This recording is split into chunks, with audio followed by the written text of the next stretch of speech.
Bismillahirrahmanirrahim.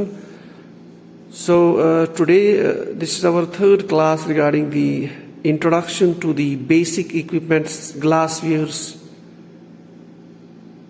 in the lab. Basically when you are actually dealing with the UG lab or undergraduate, postgraduate lab, तो जो basic equipments है उनके बारे में हम आज जानेंगे. तो this is our third video basically.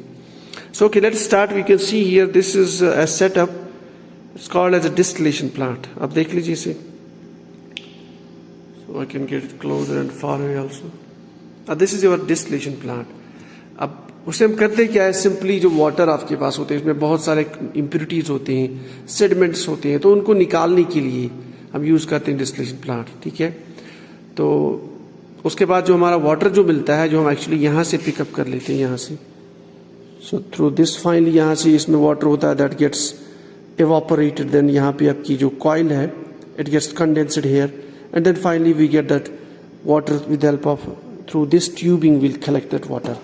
So this is the basics. उसके अलावा जो भी चीजें हैं rest of the mechanism it's functioning that we can see in the lab. So this is single, it's also called as single distillation plant.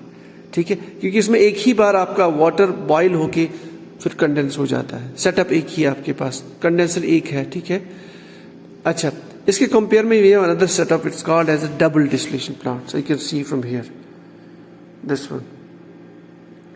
What it's called double, आप यहां से देख सकते हो. Let me move a bit. अब देखिए इसमें बिल्कुल दो कॉइल्स है आपके पास. सो वाटर जो लेट अस से फॉर एग्जांपल यूज में नहीं है अभी, स्टैंडिंग टाइप, तो एक डिस्टिलेशन सेटअप से जब वाटर निकलता है, फॉर एग्जांपल ये सिंगल डिस्टिलेशन है, तो यहां से जो वाटर निकलता है फिर उसको दूसरे में हम इंसर्ट कर लेते हैं. So what we do, we connect this with the next one. तो इस तरह के सेटअप में हम एक से वो जो वाटर निकलता है उसको फिर दूसरे में फिट कर लेते हैं. देखिए यहाँ दो सेटअप्स है बेसिकली सेम टू सेम. तो इसमें भी कॉइल लगी है, इसमें भी कॉइल लगी है आपके पास हीट अप के लिए. तो बेसिकली कहने का ये मतलब है कि जो वाटर हमें एक डिस्टिलेशन सेटअप से निकलता है उसी को हम फिर दोबारा डिस्टिल करते हैं दूसरे में. तो रिजल्ट ये निकलता है that water becomes highly purified. यानी इसमें बहुत आपकी जो कैल्शियम, सोडियम, मैग्नीशियम, इस तरह की जो आपकी आयन्स रहती हैं वो भी रिमूव हो जाती है. दैट्स वाई जो डबल डिस्टिल वाटर निकलता है that from the double distillation plant, so that is usually highly pure. उसमें कंडक्टिविटी तकरीबन जीरो के क्लोज होती है. But problem is that since minerals में नहीं रहती हैं, आपकी जो इंपॉर्टेंट आयन्स में नहीं रहती है, तो ये ड्रिंकिंग के लिए यूजफुल नहीं है. Even though there is nothing to do with the toxicity, but चूंकि मिनरल्स नहीं होते, जो इंपॉर्टेंट चीजें जरूरत होती है बॉडी को when we drink the water, so they are absent in the double distilled water. So that's why it's not good for drinking, even though it's not toxic. अच्छा, उसके बाद में उसमें एक important चीज ये भी है कि if you drink that also, तो there are chances of dehydration. So this is our double distillation plant. इसके अलावा इसमें क्या चीजें, how it works, how it functions, obviously that we'll see in the lab. Okay, अब तीसरा जो हमारा सेटअप है आज हम देखेंगे, well, this is your sink, this one. So please look at this. This is called as your reflux condenser. तो इसमें अभी यूज में नहीं है, but look at this one. This is your reflux condenser. तो बेसिकली इसमें यहाँ पे एक ओपनिंग ऊपर, यहाँ पे एक नीचे, एंड देन यहाँ पे इसको फिट किया गया in this round bottom flask that we have discussed in the last class also. ठीक है, तो बेसिकली राउंड बॉटम फ्लास्क में हम कोई केमिकल रिएक्शन कर लेते हैं. अगर हमें हीट सप्लाई करनी हो तो हम इसको एक मेंटल में रखेंगे या मैग्नेटिक स्टायरर पे रखेंगे जहां पे इसको हीट भी मिलेगी. एंड देन जब बॉइलिंग पॉइंट आ जाएगा उस लिक्विड का, so that will get raised here, that get evaporated here. तो इनसाइड दिस यहाँ इसके यहाँ से जो है एक ट्यूबिंग कनेक्ट होती है, उसकी ट्यूबिंग के थ्रू वाटर सर्कुलेट होता है जिस तरह डिस्टिलेशन प्लांट में.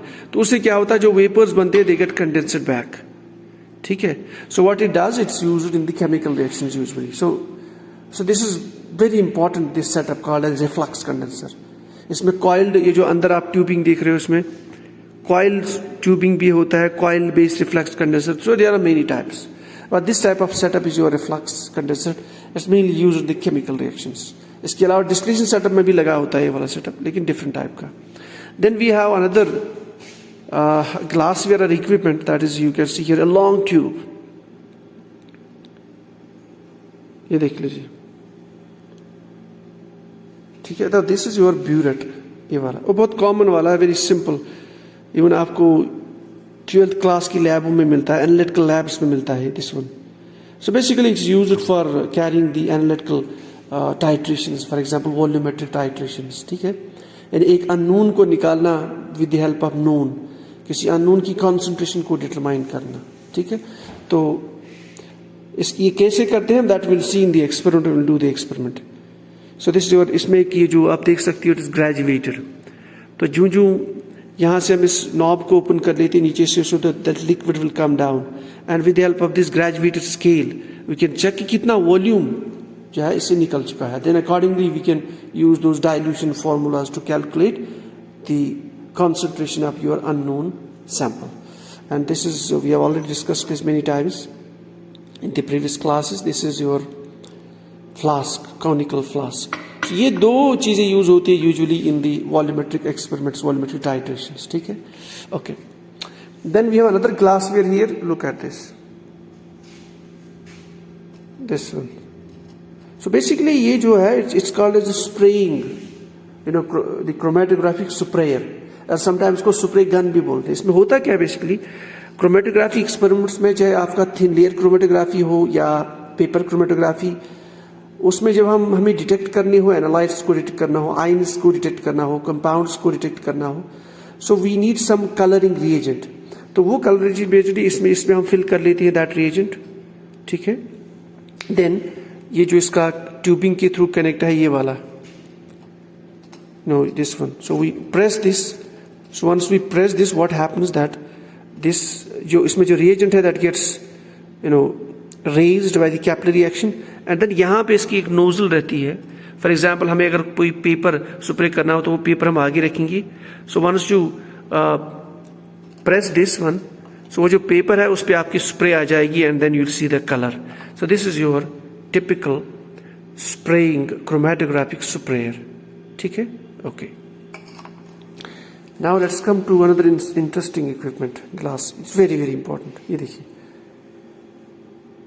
now this is your Ostward's viscometer, please remember this. इसमें दो बल्ब्स होते हैं, ये देख सकते हो 1 and 2. This is your Ostward's viscometer. तो किसी भी लिक्विड का अगर हमें विस्कोसिटी डिटरमाइन करना हो इन the lab, so we can use this type of glass called as Ostward's viscometer. अब इसकी डिटेल्स हम कैसे डिटरमाइन करते हैं, how can we determine the viscosity of any liquid in the lab with the help of this Ostward's viscometer. उसके लिए उस पे मैंने ऑलरेडी अपलोड किए हैं couple of lectures, practical lectures, तो you can see those, ठीक है. So this is our Ostward's viscometer. Then we have another equipment here. अब देखिए, it's very interesting. इसका lower end ये होता है, which is flat here, and then we have a bulb in between, and then this is our higher end. अब देखिए, इसके अंदर बोर बहुत थिन होता है. तो बेसिकली ये जो इक्विपमेंट है और ग्लासवेयर जो है, this is basically called as this stalagmometer, ठीक है. तो दिस स्टैलेग्मोमीटर, इसमें भी एक ग्रेजुएशन रहती है, हियर स्केल्ड, ठीक है. तो कितना वाटर नीचे आ जाएगा, कितने ड्रॉप्स फिल हो जाएंगे, उसके हेल्प से हम डिटरमाइन करते हैं इस इक्विपमेंट से surface tension of any unknown liquid. अब कैसे निकालते हैं सरफेस टेंशन, कौन सी इक्वेशन यूज करते हैं, कौन सा मेथड यूज करते हैं, उसके लिए भी if you want to see that, I have already upload the lecture, so you can see those lectures also regarding determination of surface tension of an unknown liquid in the lab. So this is your stalagmometer. Then we have one more equipment today in today's video. This, look at this glassware, flat bottomed glassware, ठीक है. तो we have a stopper here. तो इसके अंदर हम liquid भर लेते हैं. This is basically called as the density bottle, relative density. To calculate the density of any liquid, rather relative density, ठीक है. यानी हम किसी दूसरे लिक्विड के विथ रेस्पेक्ट में डेंसिटी निकाल लेते हैं. That we do with the help of this typical glassware called as relative density bottle. It's also called as RD bottle. इसके अलावा relative density निकालने के लिए हमारे पास और एक मेथड है, pycnometry, using the pycnometer. Method तकरीबन सेम है. तो if you want to see how we determine the relative density of any liquid, so then you can, I have already uploaded the video and the theory also regarding that. So you can also check that.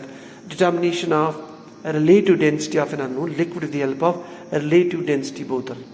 So these were the basic equipments regarding the lab introduction to the glasswares and equipments. So this was all for today. So hopefully next time we'll come up with another class. So thank you. This is all for the day.